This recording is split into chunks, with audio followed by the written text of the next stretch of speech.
काय होतं, तू आणि मी उद्या जसं तू म्हणालास की गार्बेट पॉइंटला गेलो तर आपण रॉक क्लाइंबर झालो का, तर नाही. आपण एथिक्स फॉलो केले, मगाशी म्हटलं तसं, तर आपण ट्रेकर होऊ. एथिक्स नाही फॉलो केले तर पिकनिकर होऊ. आणि फक्त आपण जर डोंगर भटकत राहिलो तर आपण भटके होऊ. आता तू आणि मी, जसं मी म्हटलं तसं, की फक्त डोंगरात भटकणं, घाटवाटांना भटकणं आणि रॉक क्लाइम्बिंग करणं, किंवा या डोंगर आणि घाटवाटा भटकताना एखादा रॉक पॅच आपण चढून गेलो, मोरोशीचा भैरवगड चढणं असेल किंवा लिंगाणा तेवढ्या पुरतं चढणं असेल, म्हणजे ते पॅच आलममधून पुलंगचे 50-60 फुटाचे पॅच असेल, तर तुम्ही रॉक क्लाइम्बर होत नाही. तेवढ्या पुरतंय. मी कोरीगडवर एक अनुभवलेला किस्सा सांगतो तुला. आम्ही कोरीगड चढून गेल्याच्या नंतर मला म्हणजे एक समोरने ग्रुप आला आणि तो नॉर्मल असा फिरायला चालला. तू मॉन्सून ट्रेकर्स म्हटलं, ते मॉन्सून पिकनिकर असतात ऍक्च्युली. आणि त्यांनी मला वर आल्यावर विचारलं, हा कुठला किल्ला आहे? हे ऑन कॅमेरा मी खरंच सांगतोय, नाम भूल गया म्हणला मी. तर ही जी जमात आहे ना, मी तुला म्हटलं तसं की ते सगळं अनप्लॅन्ड असतं. It is just for the fun. त्यांना एखादी स्टोरी टाकायची असते, दे वॉन्ट टू फ्लॉन्ट, आणि तिथं त्यांचा सगळा इंटरेस्ट संपलेला असतो. मग त्याच्या किल्ल्याचं महत्व काय वगैरे त्यांना देणं घेणं त्याशी काही नसतं. भास्करगड किल्ला आहे आपल्या हरिहरच्या बरोबर समोर. तर हरिहरला गर्दी होत असल्यामुळे तसं भास्करगडाकडे दुर्लक्ष व्हायला लागलं. पण काय होतं की एखाद्या दुकानात गर्दी असेल तर तू कंटेम्पररी दुकानात जातोस. तसं हरिहरला गर्दी असल्यामुळे लोक आता भास्करगडाकडे वळायला लागले. आता भास्करगडच्या मुख्य कड्याच्या खाली 3 ते 4 टपऱ्या कम हॉटेल झालेली. त्या आम्ही येताना त्यांचं ते सेटिंग अपचं काम चाललं होतं. म्हणलं, अरे हे कशा करतात? म्हणे, अहो सर, लोक येतात, आम्हाला एक इन्कम मिळतं. तर म्हणलं, मग हे ठिकाण माहिती कसं झालं? अहो, ते येतात ना रीलवाले, त्यांच्यामुळेच माहिती झालं. मग अशी प्रश्न विचारलाच बघ की मी 3 ट्रेक केले तर मी ऑर्गनायझर म्हणू शकतो का? तो त्यातलाच होता. आणि त्यांनी तिथून जो महाराष्ट्राच्या भूगोलाचा जो चुरगाळा केला, हा म्हणजे त्याच्या हातात जर आपण ऍक्च्युअली मॅप दिला असताना आणि तो जो चुरगाळायला सांगितला असता, तर उत्तर ईशान्येकडे गेली असती, दक्षिण पश्चिमेकडे गेली असती, हे त्यांनी तिथून दाखवायला सुरुवात केली. म्हणजे कळसुबाईला तो साल्हेर म्हणला, आजोबा नावाचा डोंगर आहे त्याला कोकणकडा म्हणला, अलंगमधून कुलंगला काहीतरी भलतच म्हणला, का भलत्याच कोणाला तरी अलंगमधून कुलंग म्हणला. आणि when I try to correct him, त्याला त्याचं वाक्य असं होतं की, सर आप मुझे मत सिखाओ, I have experience of 10 treks out of which 8 are here.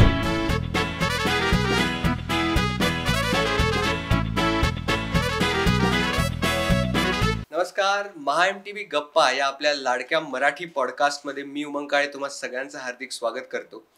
आज सह्याद्री ट्रेकिंग आणि रेस्क्यू या विषयावर बोलण्यासाठी आपल्याबरोबर आहेत ओंकार ओक. ओंकार ओक हे महाराष्ट्र ॲडव्हेंचर काउन्सिलचे फाउंडर मेंबर आणि डायरेक्टर आहेत. तसंच गेली 20 वर्ष ते सह्याद्रीमध्ये एक भटका म्हणून फिरत आहेत. त्यासोबत त्यांनी 350हून अधिक किल्ल्यांवर ट्रेकिंग केलेलं आहे. आणि ही is a lawyer by profession, he is a writer by profession, आणि खूप चांगला मित्र माझा तर तो आहेच.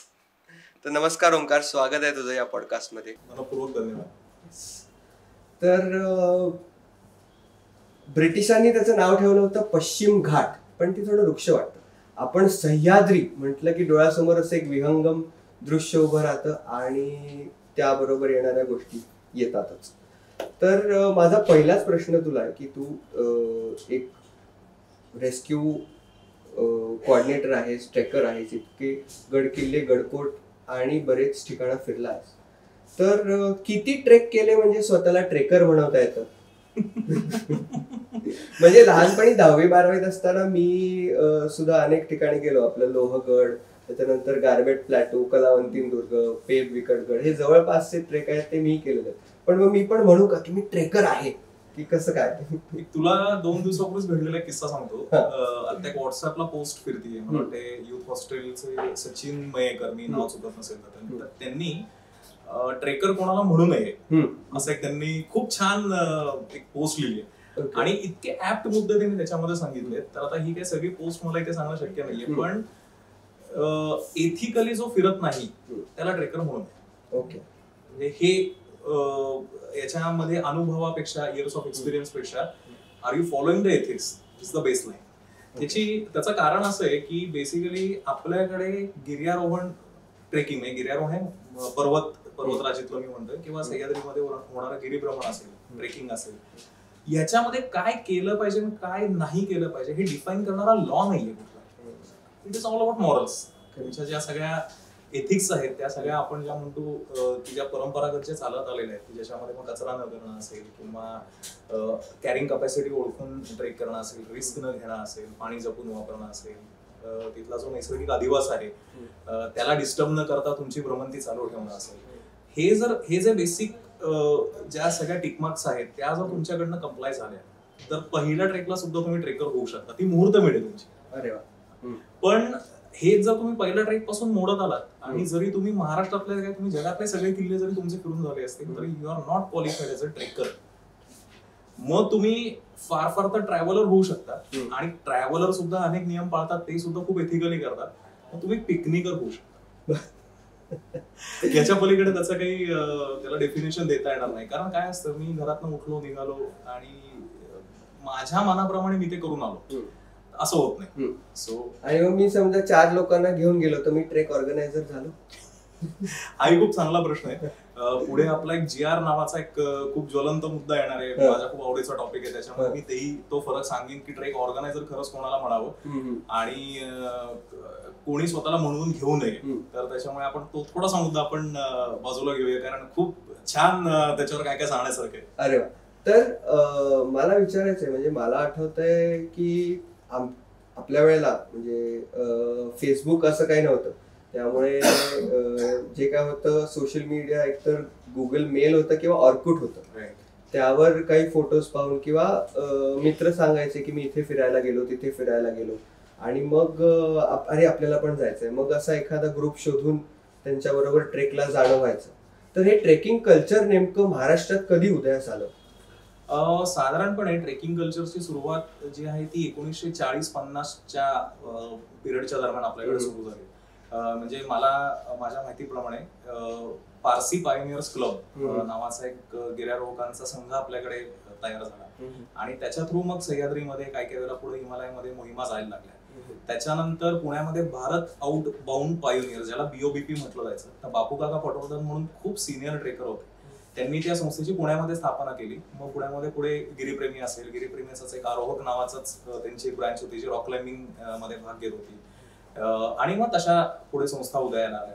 मुंबईमध्ये गिरीविहार ही सगळ्यात जुनी संस्था आपल्याकडे मानली जाते. त्याच्या आधी मला वाटतं 50च्याच दशकामध्ये इंटर कॉलेजिएट हायकर्स क्लब नावाचा कॉलेजमध्ये एक ग्रुप फॉर्म झाला आणि त्याला मग पुढे मुंबई विद्यापीठाचं ॲफिलिएशन मिळालं आणि मग पुढे त्यांनी हिमालयांमध्ये मोहिमा वगैरे न्यायला सुरुवात केली. गिरीविहार सारखी संस्था उदयाला, जी मला वाटते मी चुकत नसेल तर 1950-60च्या दशकामध्ये त्याची सुरुवात झाली. त्यांनी सह्याद्रीतले अनेक सुळके चढले, हिमालयन मोहिमा त्यांनी अनेक यशस्वी केल्या आणि नंतर मग ट्रेक ऑर्गनाइज करण्यामध्ये सुद्धा गिरीविहारचा खूप सक्रिय सहभाग राहिला.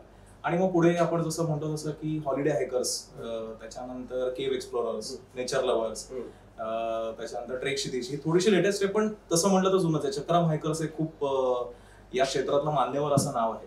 ह्या संस्थांनी मानदंड आपण जे म्हणतो ना ट्रेकिंग क्षेत्रातले, त्या ह्या संस्था आहेत. म्हणजे मी अगदी उदाहरणादाखल ही नावं घेतलेली आहेत, पण यांच्यासारख्या भरपूर संस्था आहेत की ज्यांनी गिर्यारोहणाचं बाळकडू लोकांना पाजायला सुरुवात केली. ज्यावेळेला रिसोर्सेस कमी होते किंवा ज्या वेळेला फारशी माहिती अवेलेबल नव्हती, त्यावेळेला ही लोक अवेलेबल रिसोर्सेसचा वापर करून स्वतःही मोहिमांना जायचे, लोकांनाही मोहिमांना घेऊन जायचे आणि महाराष्ट्रामध्ये रॉक क्लाइम्बिंग, गिरीभ्रमण आणि हिमालयामधलं गिर्यारोहण म्हणजे माउंटेनिअरिंग हे रुजवायला या संस्थांनी पुण्या मुंबईच्या सुरुवात केली. सो साधारणपणे 50च्या दशकापासून आपल्याकडे हे कल्चर आहे असं म्हणता येऊ शकतं. आणि तू जसं म्हणालास की सुळके चढणे, तर मी ट्रेकिंगचा विचार करतो तेव्हा माझ्या डोळ्यासमोर फक्त गड किल्ले जातात किंवा सामान्य माणूस जेव्हा विचार करतो की ट्रेकिंग म्हणजे काय, गड किल्ल्यांवर जाणं, पण ते तसं नसतं. त्याच्यामध्ये पठारं आहेत, त्याच्यानंतर अनेक सुळके आहेत, त्याच्यानंतर गडकोट तर आहेतच. बरोबर. आता काय तुला सांगतो की हायकिंग आणि ट्रेकिंग ह्याला म्हणजे ज्याला आपण अम्ब्रेला शब्द म्हणतो त्याचा अर्थ भटकंती, असं आपण भटकणं. पण रॉक क्लाइम्बिंग ही एक टोटली वेगळी बाजू आहे या सगळ्याची. त्याचं कारण असं आहे की त्याला एक खूप स्पेसिफिक स्किल सेट तुमच्याकडे असावं लागतं, ट्रेनिंग तुमच्याकडे असावं लागतं, एक्सपिरियन्स असावा लागतो आणि एक अतिशय तगडी टीम असावी लागते. काय होतं, तू आणि मी उद्या जसं तू म्हणालास की गार्बेट पॉइंटला गेलो तर आपण रॉक क्लाइम्बर झालो का, तर नाही. आपण एथिक्स फॉलो केले, मगाशी म्हटलं तसं, तर आपण ट्रेकर होऊ. एथिक्स नाही फॉलो केले तर पिकनिकर होऊ आणि फक्त आपण जर डोंगर भटकत राहिलो तर आपण भटके होऊ.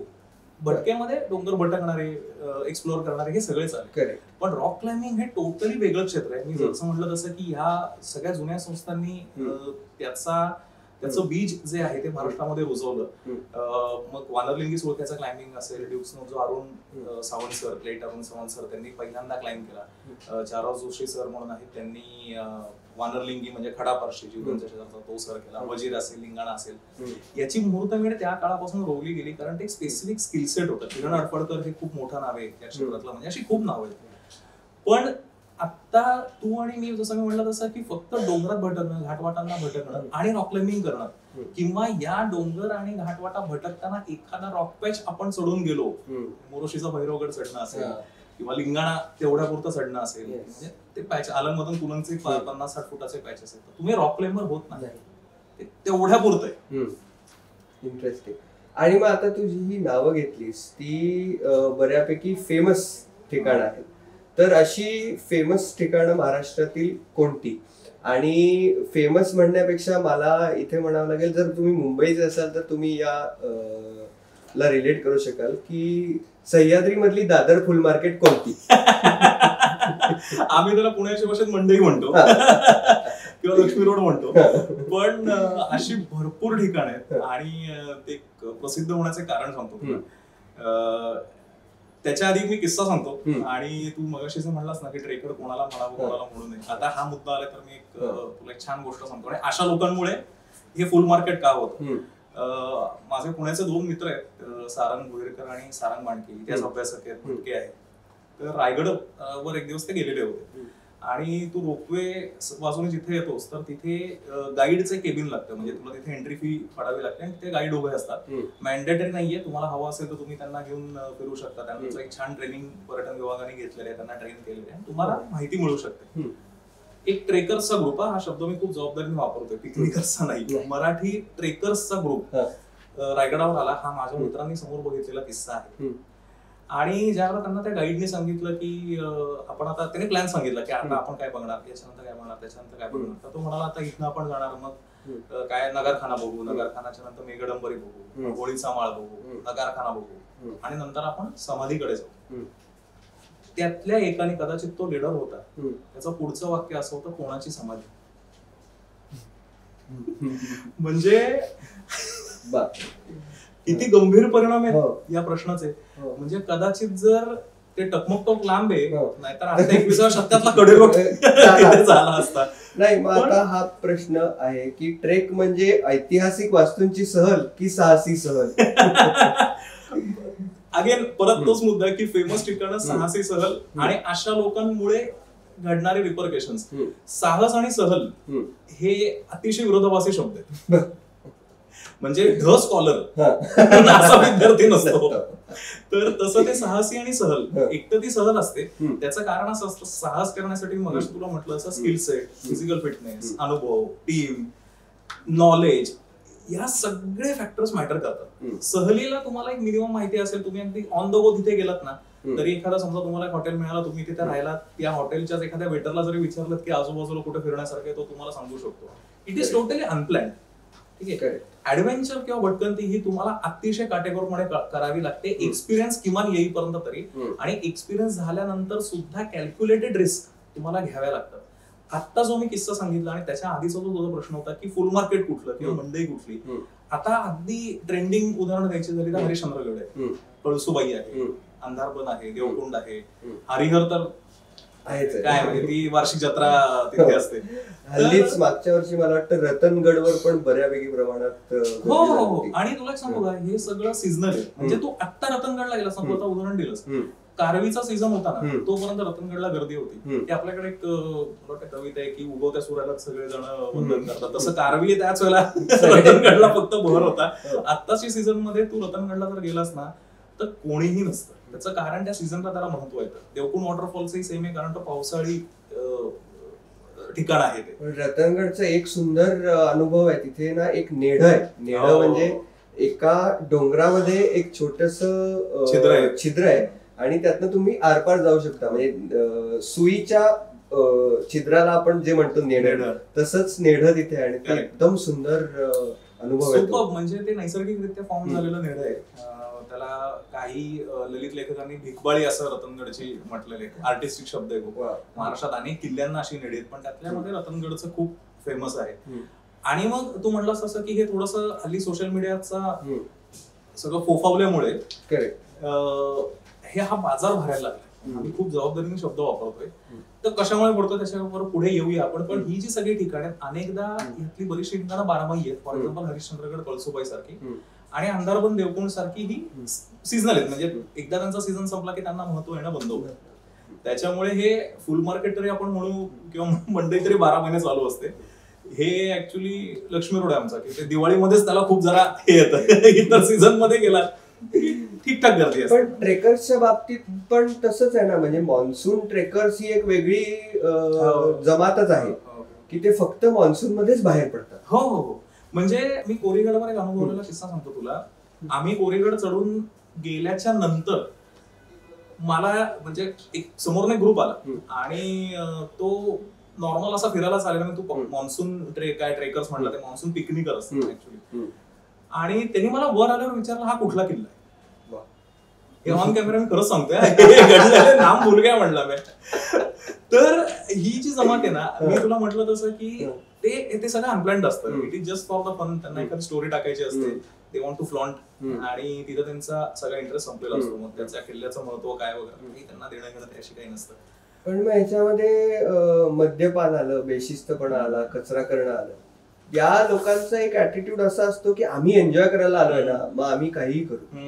तर मग आता सध्या अनेक शिवप्रेमी संस्था असतील किंवा ज्या यांनी केलेली घाण त्याला नाईलाजाने पण शिवाजी महाराजांवरच्या प्रेमापोटी साफ करावी लागते म्हणून ते असतील, हल्ली फटकवतात. अगदीच. ती म्हणजे तुला सांगू का, ह्याला मी कायदा हातात घेणं तसं म्हणलं तर आता काही जण म्हणतील सुद्धा, पण ज्याला कायदा ज्यांच्याकडे हातात घेण्याची पॉवर आहे ते कुठे आहेत? तुम्ही नाही आहात म्हणून तर तिथल्या लोकांना घ्यावा लागतोय ना. म्हणजे तू अनेकदा बघतोस की एखाद्या चौकामध्ये ज्यावेळेला ट्रॅफिक प्रचंड जॅम होतं, तिथे ना वॉर्डन असतो ना पोलीस असतो, त्याला आपलेच काही व्हॉलंटियर तिथे उतरतात, ते regulate the traffic and they clear the mess. The same is happening in the trekking. काय होतं की ज्या वेळेला तिथे अशा ठिकाणी तुम्ही ज्याला मद्यपान करता, तुम्ही ज्याला धूम्रपान करता, अनएथिकल कुठल्याही प्रकारचा बिहेवियर, म्हणजे अगदी व्यसन सोड, पण मोबाईलवरती गाणी लावणं हे सुद्धा अनएथिकल मानलं गेलेलं आहे आपल्याकडे. हे ज्या वेळेला तुम्हाला साध्या भाषेत सांगून कळत नाही, त्यावेळेला आपल्यातल्याच लोकांना कायदा हातात घ्यायला लागतो आणि मग थोडंसं त्यांच्यावर जरी कारवाई झाली तरी ते त्या अभिमानापोटी सहन करायला तयार असतात. त्याचं कारण असं असतं, they want to streamline it. म्हणजे वेनस्डे सिनेमात एक डायलॉग आहे बघ की आपके घर में कॉकरोच होता है तो आप क्या करते हैं. पाळत तर नाही ना तुम्ही त्याला. हे तसं आहे थोडंसं की ही कॉकरोचेस जी आहेत आपल्याकडची, त्यांना शिस्त लावण्यासाठीच ट्रेकर्सना, शिवप्रेमी संस्थांना कायदा हातात घ्यावा लागतो. कारण सिस्टीम नाहीये आपल्याकडे. तू बाजार जे म्हणालास, तर मी रिसेंटली आता कोणाचं तरी मला वाटतं विश्वेश आपला मित्र, तो कर्नाटकात एका ठिकाणी गेलेला होता. तर मला वाटतं कुद्रेमुख बद्दल तो बोलत होता की त्या ठिकाणी तुला ऑनलाईन बुकिंग आहे. जसं आता वासोट्याला केलं, आणि वासोट्याला का करण्यात आलंय, कारण ते सह्याद्री टायगर रिझर्व्ह मध्ये, ते जंगलामध्ये म्हणून नाही, it is a tiger reserve. कारण जंगल भरपूर आहेत, अभयारण्य भरपूर आहेत, फॉरेस्ट डिपार्टमेंटच्या ताब्यामध्ये भरपूर ठिकाण आहेत, पण it is a tiger reserve, it is a sensitive area, म्हणून त्यांनी शिस्त लावली. तर विश्वेश कर्नाटकातल्या ज्या ठिकाणी गेलेला होता, तिथे एक ऑनलाईन ट्रॅकिंग सिस्टीम आहे. त्यांनी एक ऍप बनवलेलं आहे, त्याच्यावर जर बुकिंग फुल झालं तर तुम्हाला तिथे जाता येत नाही. फर्स्ट फिफो मेथड ज्याला आपण म्हणतो, फर्स्ट इन फर्स्ट आउट. तू आलास, तू काय तुझं ऍप काय कोड दाखवलास, वॉट एव्हर ते आहे, ते तुला एंट्री मिळेल. संध्याकाळी समजा तू काय 2च्या आधी परत नाही आलास तर पर पर्सन 1000 रुपये दंड, 4च्या नंतर आलास तर पर पर्सन 5000 रुपये दंड, ते एक्झिट गेट बंद होताना आलास तर पर पर्सन 20,000 रुपये, असं काहीतरी त्याला ते नियम केलेले आहेत आणि म्हणून ते रेग्युलेटेड आहे. आपल्याकडे काय परिस्थिती, आणि म्हणून थोडस आपल्याला मॉरल पोलिसिंग ज्याला आपण शब्द म्हणतो ना, ते करायला लागतं. त्यामुळे साहसी आणि सहल this can go hand in hand. बरोबर. या आता मंडई बाजाराच्या ठिकाणातल्या काही धोकादायक वाटा कोणत्या, किंवा तुम्हाला रेस्क्यू करण्याची वेळ आली आहे अशा वाटा कोणत्या? खूप आहेत वाट्या, खूप आहेत. खरं तर त्याच्यामध्ये ऍक्च्युली रिस्की असलेल्या आणि माणसांनी रिस्की बनवून घेतलेल्या अशा वाट्या आहेत. मी दोन्हीचं उदाहरण देतो. काय आहे की रिस्की असलेल्या वाटा म्हणजे कुठल्या असतील की जिथे आता अलंगमदन कुलन सारखे जिथे खरंच रिस्क आहे, बरोबर आहे. नळीची वाट आहे, माकडनाळ आहे की जिथे रिस्क आहे. पण मोरोशीच्या भैरवगड सारख्या ठिकाणी जिथे तुम्ही ह्या सीझन मध्ये जर गेलात, म्हणजे आपण आता डिसेंबर मध्ये बोलतोय, तर तुम्हाला व्यवस्थित तिथे रॉक क्लाइम्बिंग चा अनुभव घेऊन, कारण तो तसा सेफ्टी विदाऊट सेफ्टी तुम्हाला जाताच येत नाही तिथे. ऍक्सिडेंटची 100% शक्यता आहे. लोक तिथे पावसाळ्यात जातात, या बनवलेल्या वाटा आहेत. तर ह्याच्यावर रेस्क्यू आम्हाला जास्त करावे लागतात. म्हणजे आमच्या रेस्क्यू टीम्सना जास्त रेस्क्यू असतात ते या ठिकाणी पळावं लागतं. कातळझार वॉटरफॉल आहे लोणावळ्याच्या जवळ, तर तिथे बऱ्याच वेळेला असं होतं की जंगल खूप आहे आणि तिथला रस्ता जो आहे तो मळलेली वाट नाहीये तेवढी, मग लोक भरकटतात कुठेतरी. एक रेस्क्यूचा मी विषय निघाला म्हणून एक किस्सा सांगतो तुला. 2016 का 17च्या लक्ष्मीपूजनाची गोष्ट, आणि मला माथेरान जवळनं एक फोन आला की तो हिंदी भाषिक मुलगा होता आणि त्यांनी विचारलं की ओंकार सर बोलतोय. म्हटलं हा.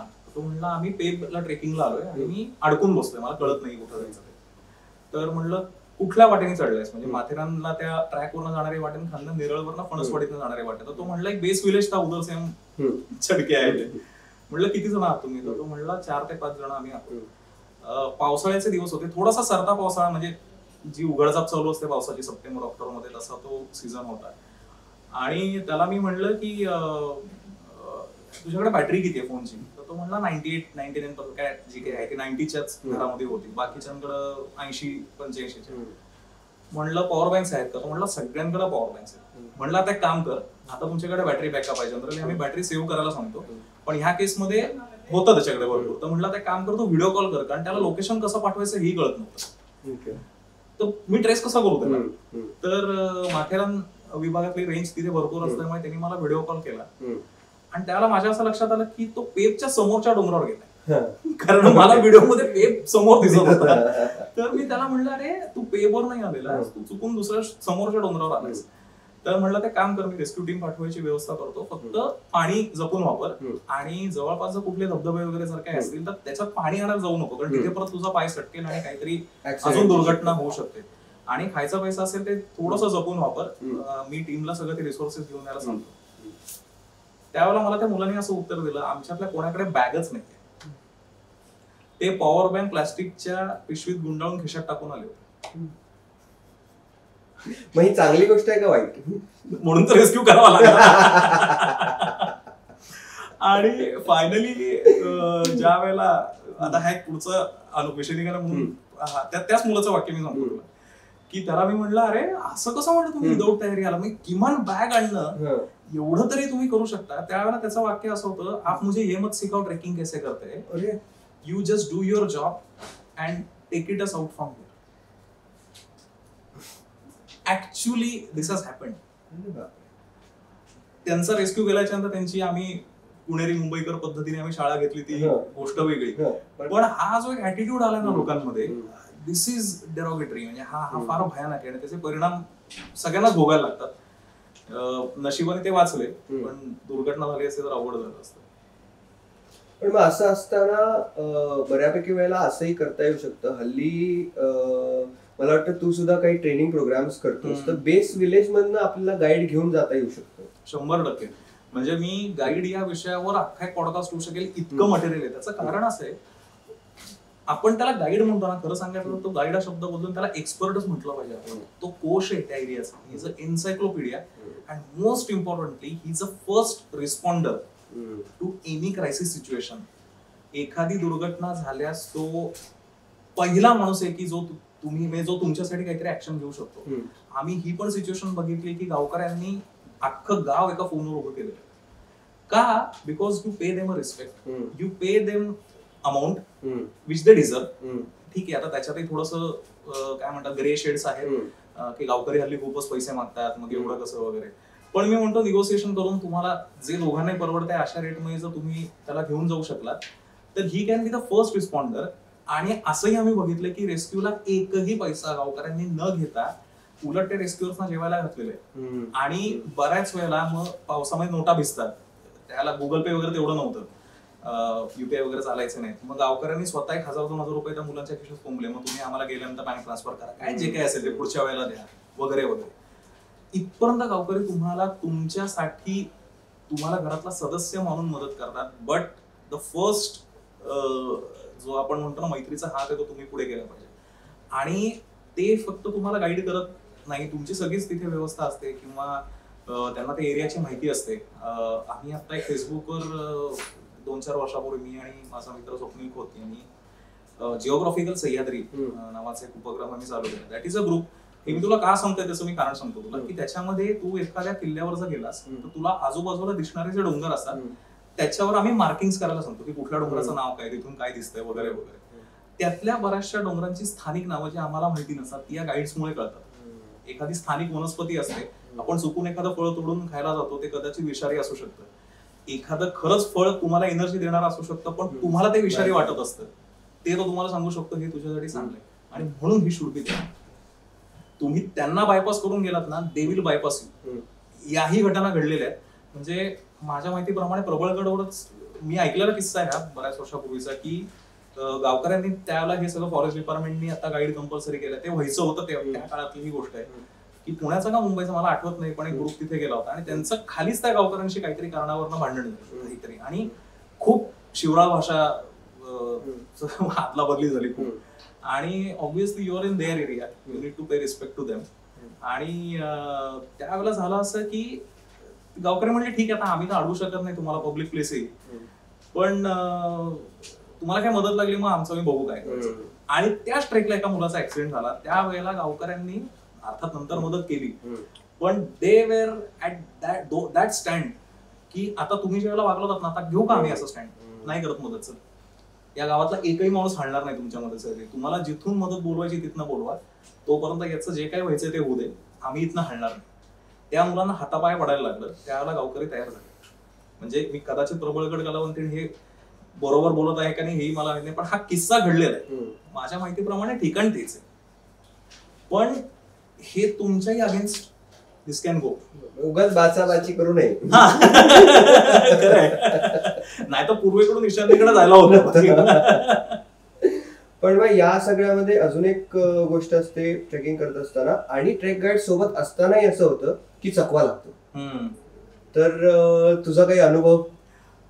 काय तुला सांगतो आता ह्याच्यात ना, अगेन परत तो ग्रे एरिया आहे की काही जण म्हणतात ते सायंटिफिक आहे, काही जण म्हणतात ते ऍक्च्युअली पॅरानॉर्मल हे आहे. पण चकवा म्हणजे त्याच जागी परत परत परत परत फिरून येणे. अनेकदा काय होतं की एस्पेशली ज्या वेळेला तुम्ही म्हणजे मी थोडंसं प्रॅक्टिकल कारण सांगतो की खूप दिवसांनी तिथे जातात, ज्याला वाटा मळलेल्या नसतात, किंवा अनेकदा असं होतं की गुरं जातात आणि गुरं जाऊन जाऊन जाऊन सुद्धा एखादी गुरांची वाट थोडीशी मोठी होते आणि आपल्याला असं वाटू शकतं, कारण त्यांची रोजची यायची ती वाट असते. तर तुम्हाला असं वाटू शकतं की ही माणसांची वाट आहे. तुम्ही तिथे जाता आणि तुम्ही कुठेतरी उतरायला लागता, तुम्हाला असं वाटतं हा बाबा आता हा उतार परत कुठेतरी चढावर घेऊन जाईल वगैरे वगैरे वगैरे, आणि तुम्ही परत जिथून सुरुवात केली तिथे येता.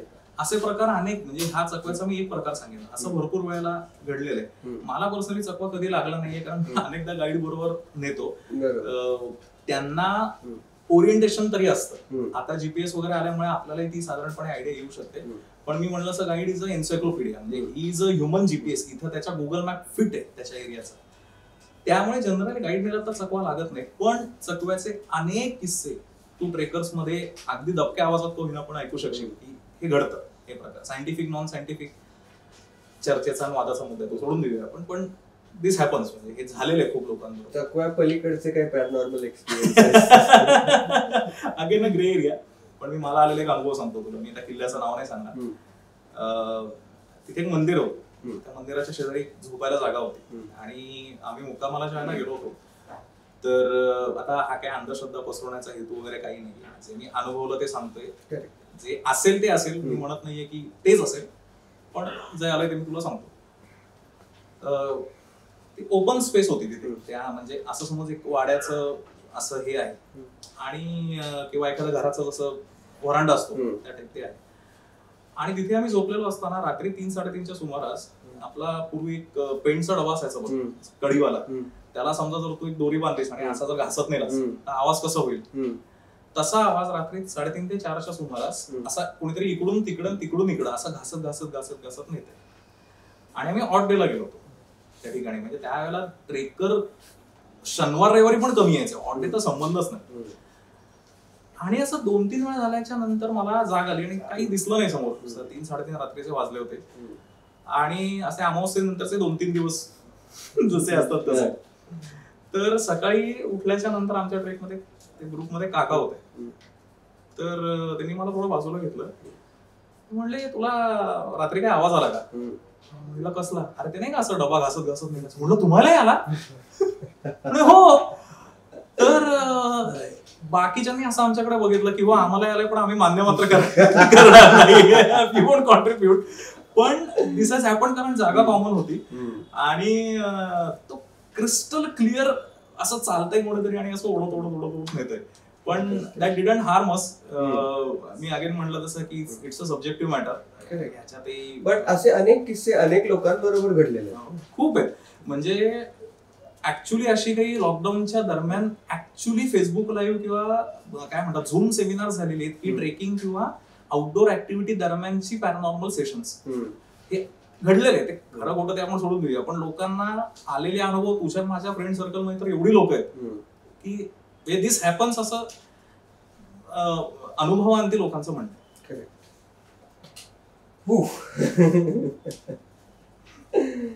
तर मग असं समजा झालं, आता ऍज अ रेस्क्यू कोऑर्डिनेटर मला सांग, चकवा लागला तर मी पुढे काय करू? खरं सांगू का, चकवा लागला तर सगळ्यात पहिल्यांदा what first action you can do. एक तर पहिली गोष्ट, समज चुकून जर तुझ्या मोबाईलला नेटवर्क असेल तिथनं प्रोबेबल तुमच्या एखाद्या ट्रेकर मित्राला कॉल करणे. ट्रेकर मित्रही अनेकांचा ओळखीचा नसतो, कारण पिकनिकर्सनाच बऱ्याच वेळेला हे होतं. काहीच नसेल तर तुम्ही पोलिसांना फोन करा.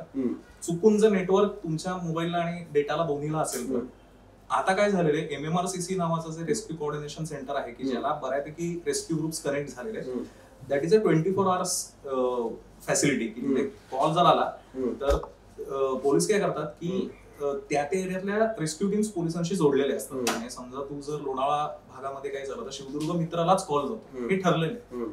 मग शिवदुर्ग मित्राची लोक त्या माणसाशी कनेक्ट करतात आणि then he can send the GPS location आणि दे कॅन फाइंड हिम. हे जर असेल तर.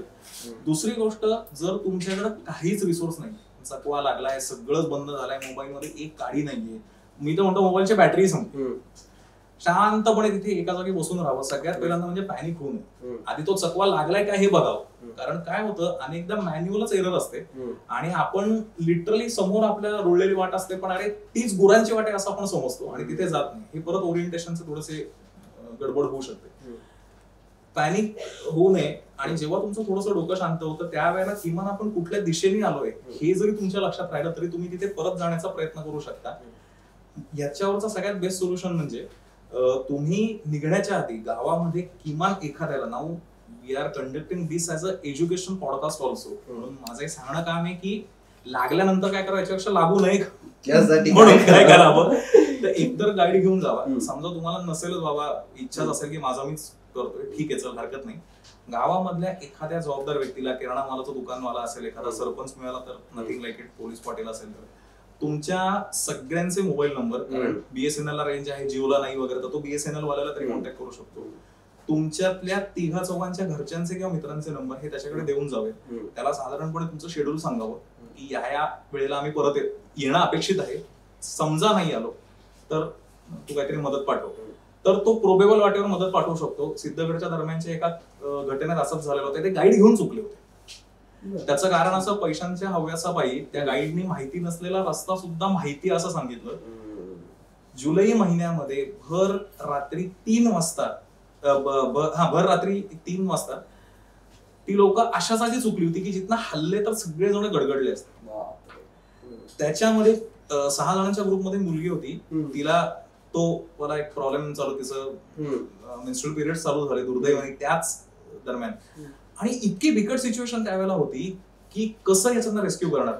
त्यावेळेला सुदैवाने त्यातल्या एकाला एवढीच कांडी आली, त्यांनी मला एक फक्त SMS टाकला, कारण त्याचा माझा नंबर एकदा मला वाटतं कुठल्या तरी एका पेपर दरम्यान की काही झालं तर ह्यांना कॉल करा असं आलं, तर त्यांनी तो नंबर सेव्ह केलेला होता. त्यांनी SMS टाकला की आम्हाला मदत पाहिजे, एवढाच मेसेज गेला. त्याला ते लिहिता येणे शक्य नव्हतं.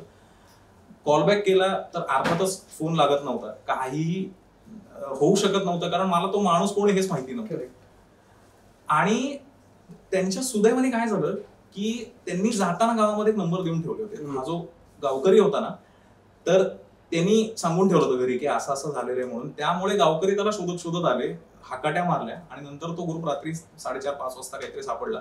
आमची रेस्क्यू टीम पण गेलेली होती, सो ते एकत्र मिळून त्यांनी काढलं.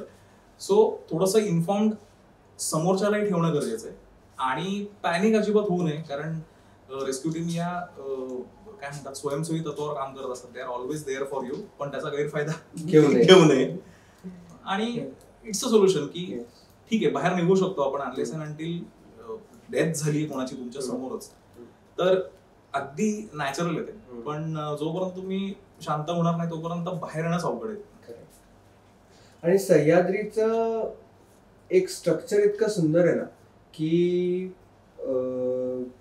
अनेक म्हणजे कल्याण बंदर असेल किंवा घोडबंदर असेल, यावरील ज्या ट्रेड रूट्स आहेत त्या ट्रेड रूट्सच्या आजूबाजूला त्यांनी मोक्याच्या ठिकाणी बरोबर किल्ले बांधलेले आहेत. तर अशा ठिकाणी मला आठवतंय 10 वर्षांपूर्वी 2012 मध्ये आम्ही नाणेघाटला गेलो होतो. तेव्हा नाणेघाटच्या केव्ज आहेत, तिथं वर आलं की स्टेप्स आहेत आणि मग ते पठार आहे आणि मग तो नानाचा अंगठा वर जातो. तर तिथे पूर्वी एकच मातीचं घर होतं आणि तिथे मामा होते आणि तेव्हा फार नाणेघाट मला वाटतं इतका प्रसिद्ध नव्हता. त्यामुळे असाही एक किस्सा आहे की आमच्याकडे पैसेही फार नव्हते आणि त्यांनी आम्हाला खायला व्यवस्थित घातलं आणि मग नंतर आम्ही नेक्स्ट टाइम जेव्हा गेलो तेव्हा पैसे दिले वगैरे. त्यामुळे गावातली माणसं किंवा आजूबाजूची माणसं ही चांगली असतात बहुतांश वेळेला. अगदीच म्हणजे मी म्हटलं तसं त्याच्यातही थोडेसे चांगले वाईट अनुभव आहेतच, पण बहुतांशी हा शब्द बरोबर आहे की 80% जर तू म्हटलास ना, तर Wien the crisis situation arises ना, they will be always there. भले त्यांनी 500 जागी तुम्हाला जाताना 1000 रुपये सांगितले असतील, पण जेव्हा तुमच्यावर परिस्थिती ओढावते ना, ते तुमच्याकडनं एक नवा पैसा घेणार नाही, ही गॅरंटी. कारण त्याची त्यांना माणसांची किंमत आहे बेसिकली समोर. आणि दुसरी गोष्ट अशी आहे की आपल्या एरियामध्ये असा प्रकार झाला, हे थोडंसं क्वेश्चन मार्क, ते एक इज्जत का सवाल भी होता है ना की अरे तुमच्या एरियामध्ये अशी काही घटना झाली आणि तुम्ही काहीच केलं नाही, किंवा तुम्ही असताना कशी काय होऊ शकते. त्यामुळे they are selflessly they will be helping you. फक्त you need to get connected with them. Yes, absolutely. म्हणजे तू जे केलंस gesture that you showed, म्हणजे मी आता रिसेंटली आमचा एक सलील कुलकर्णी पुण्यातला मित्र, तर तो त्याच्या एका ट्रेक दरम्यान एक दुर्घटना घडली. म्हणजे एका त्याच्या टीम मेंबरला चक्कर का मला वाटतंय अटॅक, मला ते लक्षात नाही, पण ते बेशुद्ध पडले. आणि त्यांनी मला कॉल केल्याच्या नंतर प्रतापगड किल्ल्यावर जे Pratapgad search and rescue operation नावाची टीम आहे, त्यांना मी तिथे जायची विनंती केली. ते सगळं स्ट्रेचर वगैरे सगळं घेऊन गेले. त्या व्यक्तीला त्यांनी सुखरूप बाहेर काढलं. वाडा कुमरोशीला सुरुवातीला प्राथमिक उपचार केल्याच्या नंतर महाबळेश्वरला त्यांना नेण्यात आलं. महाबळेश्वरला ही वॉज स्टेबल, म्हणजे पुण्याला ते स्वतः अगदी व्यवस्थित गाडीमध्ये बसून आले. पण सलील आणि आमचा मित्र आदित्य कुलकर्णी म्हणून, तर त्यांनी त्या रेस्क्यू टीमला इमिजिएटली पुढच्या रविवारी जाऊन, म्हणजे ही जी व्यक्ती होती ती स्टेबल झाल्याच्या नंतर त्यांच्याकडनं रिक्वायरमेंट लिस्ट घेतली की तुम्हाला रेस्क्यू करण्याकरता काय काय करणं गरजेचं आहे, आणि ती त्यांना जाऊन डोनेट केली. ज्या गावकऱ्यांनी त्यांना मदत केली त्या गावामधल्या मंदिराला त्यांनी एक अमाऊंट डोनेट केली. आणि in this way they have express their gratitude. का ती लोक पुढच्याला तुमच्या मदतीला येणार नाही? करेक्ट. आणि हा जर आपण पायंडा पाडला ना, ज्याला आपण कृतज्ञता म्हणतो, ठीक आहे, ती जर तुम्ही ठेवलीत ना, तर ती लोक 100% तुमच्या मदतीला येतील. म्हणजे एक वेळ तुम्ही त्यांना 1000चे 2000 रुपये द्या आणि त्यांच्याशी त्यांना नोकरासारखा वागवा, नाही येणार, कुछ नाही होगा. पण 1000च्या ऐवजी 10 रुपये द्या आणि treat them like a king, मग बघा. त्यामुळे पेइंग देम रिस्पेक्ट म्हणतो आपण, ते वाघाशी काय वैर घ्यायचं जंगलात जाऊन. त्यातनच अजून एक दुसरा मुद्दा, नाणेघाटचाच प्रश्न निघाला. तर मी जसं म्हटलं की 10 वर्षापूर्वी तिकडे फक्त एकच मातीचं घर होतं. आता साधारण तो गेलास तर एक्सप्रेसवेच्या फुटबॉलला लाजवेल इतके जॉईंट्स तिकडे झालेले आहेत. तर हे परत आपण बाजारीकरण या मुद्द्याकडे जेव्हा येतो तेव्हा सोशल मीडियावरच्या किंवा एस्पेशली इंस्टाग्राम फेसबुकवरच्या हिडन जेम्स ऑफ सह्याद्री या गोष्टीचं करायचं काय? होतं तुला सांग, well known places you should know. आणि आजकाल ना मग ती ती फार एक भारी फॅशन झाली होती. म्हणजे ते एका स्पेसिफिक अँगलनी ते रील घ्यायचं आणि मागे असं काहीतरी डेंजर गाणी किंवा ते म्युझिक ते टाकायचं. आणि तो एक गमतीशीर 2 प्रकारचे टेंडर बरं याच्यामध्ये, की जे ऑर्गनाईज करत नाही ना ते नाव लिहून टाकतात आणि जे ऑर्गनाईज करतात ते DM मी म्हणतात. म्हणजे इथं जायचं असेल तर आम्हीच फक्त 7-12 आमच्याच नावावर आहे. तर आता तू नाणेघाटाचं जे उदाहरण दिलंस ना, काय होतं आपल्याकडे इकॉनॉमीचं एक रूल आहे, डिमांड तसा सप्लाय. नाणेघाट हे एक उदाहरण झालं. तर नाणेघाटातलं मी तुला उदाहरण सांगतो की आमचा डॉक्टर सचिन पानसरे इथे पुण्यामध्ये प्रोफेसर आहे आणि तो तिथला मूळचा राहणार आहे. तो असेल, निलेश रावते असेल आमचा, किंवा तिथली अनेक लोक आहेत. सस्टेनेबल टुरिझम हे त्यांनी त्या भागामध्ये डेव्हलप केलेलं आहे. त्यांनी गावाच्या प्रगती करण्यासाठी सुद्धा काही स्टेप्स त्यांनी उचलल्यात. ट्रेकरला ते ज्या पद्धतीने ट्रीट करतात ते पण खूप म्हणजे बाकीच्यांनी शिकण्यासारखे. म्हणजे अगेन मी म्हटलं असं परत त्याच्यात थोडंसं काळे गोरे आहेतच, पण डिमांड असा सप्लाय ही आता सगळीकडेच हे आलेलं आहे. म्हणजे तू ट्रेकरचा ओढा वाढला ना, म्हणजे तुला एक 2 महिन्यापूर्वीचा किस्सा सांगतो. भास्करगड किल्ला आहे आपल्या हरिहरच्या बरोबर समोर. तर हरिहरला गर्दी होत असल्यामुळे तसं भास्करगडाकडे दुर्लक्ष व्हायला लागलं.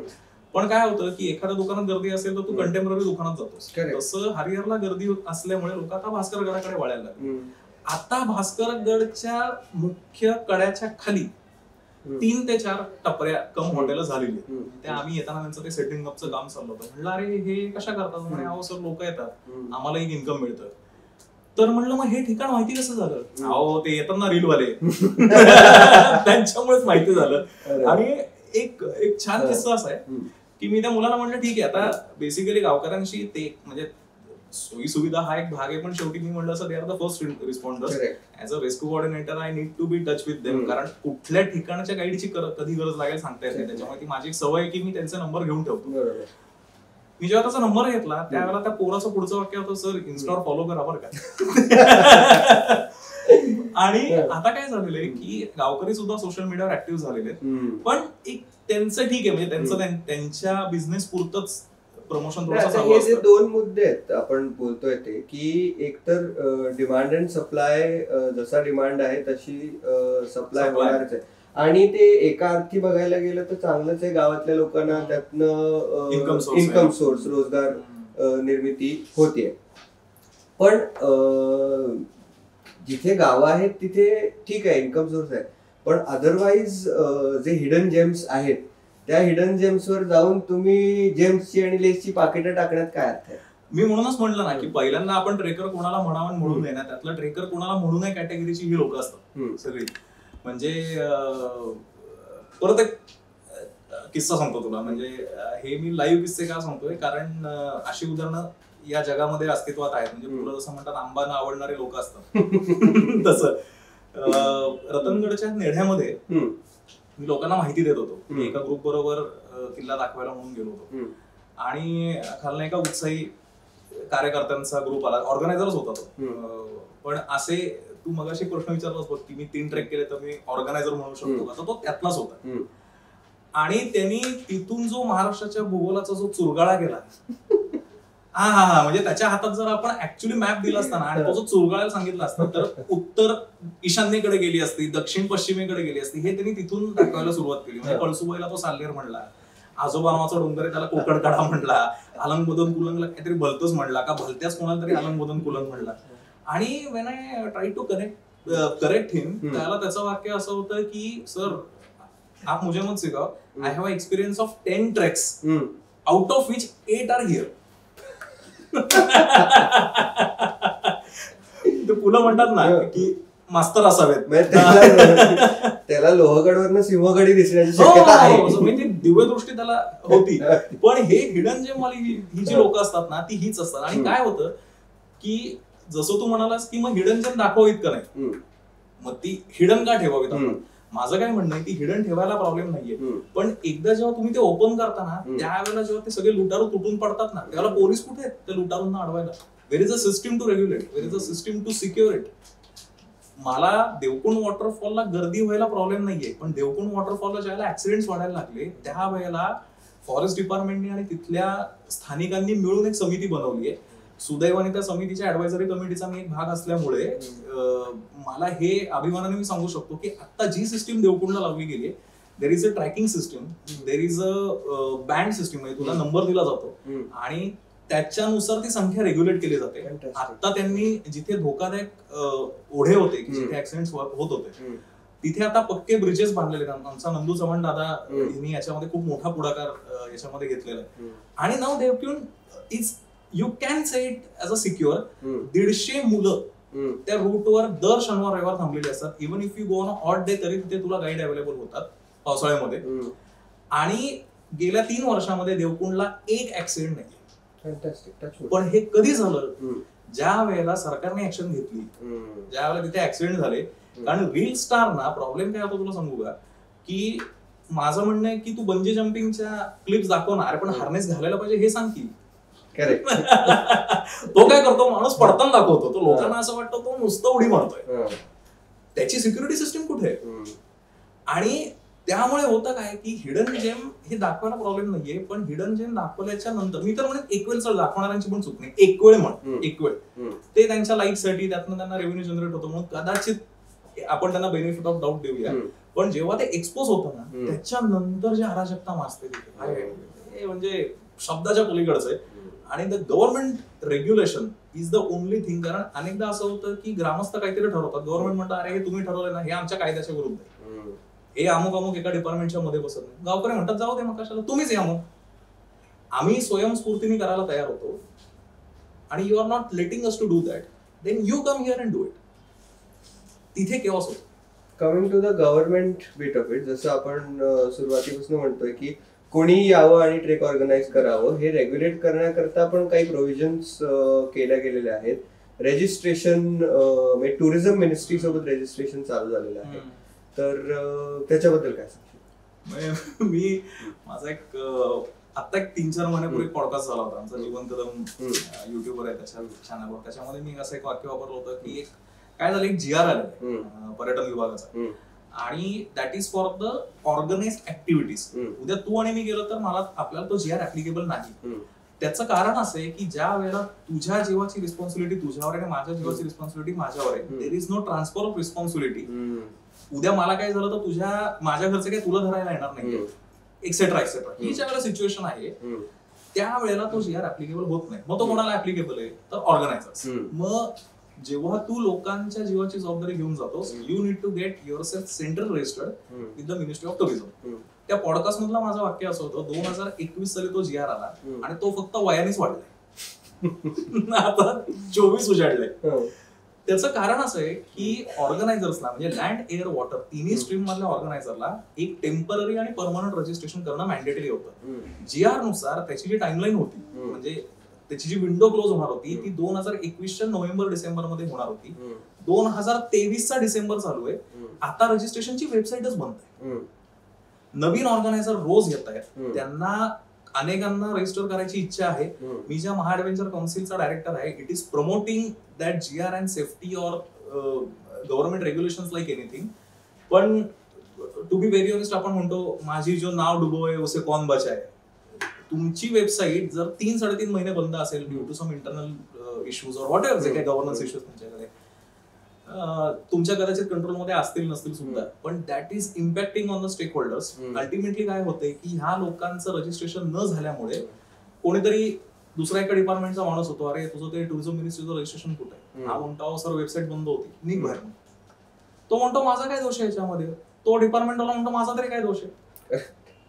अल्टिमेटली तुझ्या बिझनेसवर परिणाम होतोय ना, कारण तुझ्या क्लायंट समोर तुझी लाच जाते. बरोबर आहे की उद्या मी भंडारदरा भागामध्ये गेलो आणि मला फॉरेस्टच्या माणसाने अडवलं की ते त्यांच्या कायद्याला धरून आहे, तो त्याला वर्ण सूचना मिळाल्यात की रजिस्टर्ड ऑर्गनायझर आहे म्हणजे तो जबाबदार आहे, रजिस्ट्रेशन नसेल तर त्याला हाकलून दे, त्याला सोडू नको.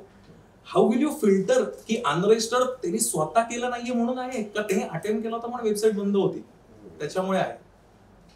आणि त्याला जर तिथनं परत जावं लागलं, त्याला जर त्या 60, 70, 100 लोकांना रिफंड द्यायला लागला आणि जी लोक फुल टाइम डिपेंडंट आहेत त्यांचं काय. त्यामुळे आता जो GR आलेला आहे तो GR निद्रिस्त अवस्थेत आहे. कितीही फॉलोअप करा, कितीही काही करा, काही त्यांची खाती व्यवस्थित ऍक्टिव्ह आहेत, काही सेक्शन्स व्यवस्थित ऍक्टिव्ह आहेत, काही सेक्शन निद्रावस्थेतच आहेत. म्हणजे ऑन ग्राउंड रिअलिटी काय चालू आहे किती वेळा समजून सुद्धा काहीही फरक पडलेला नाहीये. आणि ultimately that is impacting on the economy of the organisers, especially to whom who are dependent on this full time. आणि ह्याच्यामुळे प्रॉब्लेम असा होतो की हे जोपर्यंत वरपर्यंत पोहोचत नाही ना, मग आता हा पॉडकास्ट सारखं माध्यम असेल, मीडिया असेल किंवा पॉलिटिकल प्रेशर्स असतील, त्याशिवाय ही सिच्युएशन बदलणार नाही. आणि हे गव्हर्नमेंटनी इनिशिएटिव्ह घेतल्याशिवाय काही होणार नाहीये. त्याचं कारण असं आहे, आता परवा एक न्यूज अशी होती की now the central law is going to be introduce for the adventure tourism exclusively. म्हणजे जसे आपले स्टेट स्पेसिफिक लेबर लॉ असतात, म्हणजे काय समजा काय महाराष्ट्र पीएफ रूल्स उदाहरण सांगायचं वगैरे वगैरे, महाराष्ट्र मॅटर्निटी बेनिफिट आहे, मग गुजरातचा मॅटर्निटी, आणि तो सेंट्रल आहे तो वेगळा आहे. तसा महाराष्ट्र ऍडव्हेंचर टुरिझम ऍक्ट वगैरे वगैरे असं काहीतरी ड्राफ्ट आता सध्या फिरतोय.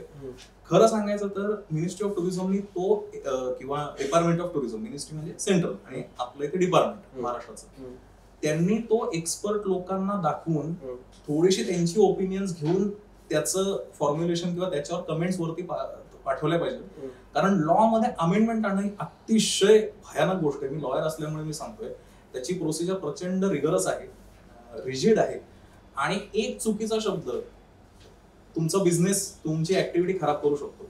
त्याच्यामुळे तिथे पाहिजे जातीचे जे म्हणतो ना आपण, की त्याच क्षेत्रातील लोक तिथे पाहिजे. त्यामुळे ऍडव्हेंचर टुरिझम क्षेत्रातला law that should be vetted and that should be reviewed by the experts only त्या क्षेत्रात. ही स्टेप जोपर्यंत गव्हर्नमेंट घेत नाही, स्वयंभूपणा इथे नाहीये आणि उपयोगाचाच नाही, तर ते रेग्युलेट होईल आणि तर सस्टेनेबल टुरिझम होऊ शकतं. आता पॉडकास्टच्या शेवटाकडे येऊया. हा प्रश्न बघ तुला कसा वाटतोय, कळतोय का, की तुझी झोपमोड कमी व्हावी म्हणून लोकांनी काय केलं पाहिजे? मी व्ह्युअर्स करता सांगू इच्छितो की मला रात्री अपरात्रीचे रेस्क्यूचे कॉल येतात. तर मला 5 महिन्यापूर्वी आता मला मुलगी झाली, त्याच्यामुळे आता तिची झोपमोड जर झाली तर माझ्या रेस्क्यूसाठी टीम बोलवायला लागतील, अशी सिच्युएशन आहे. खरंच हा खूप छान प्रश्न आहे. कारण काय होतं, 2-3 मला वाटतं मागच्याच वर्षीचा किस्सा आहे की हैदराबाद मधला एक मुलगा गुगल मॅप लावून धाकोबा शिखरावर गेला. तो कोकणात गेला, म्हणजे 3-3.5 फुटाचा तो कडा समय, तिथे खुटेदारा नावाची एक वाट आहे, खुटेदारा वाटेने तो गेला आणि तो अशा ठिकाणी अडकला की जिथे समोर कडा आहे, मला वरती जाताच येत नाही.